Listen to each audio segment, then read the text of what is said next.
The video you're about to watch comes from the land of Pogville in the U.S. Army. Stick around after the footage for a breakdown.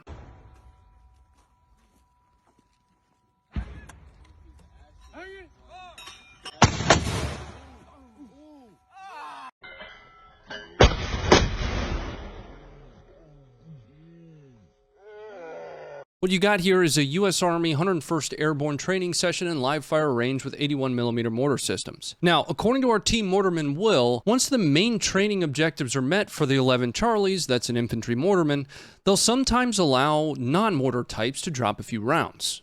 What ensues is an absolute shit show. The soldier appears to have KY jelly on his hands because the mortar appears to slip through his fingers like a bar of soap. What happens next is where things go really bad. He leaves his hands over the tube and our lead mortarman does his best to remove the soldier from the bang side and does so, but a little bit too late. The mortar impacts the bottom of the tube in less than a second and the soldier's hands stay in the way. Now, it was reported that he had to have his fingers sewn back together after the mortar's fins sliced through him like a hot knife through butter.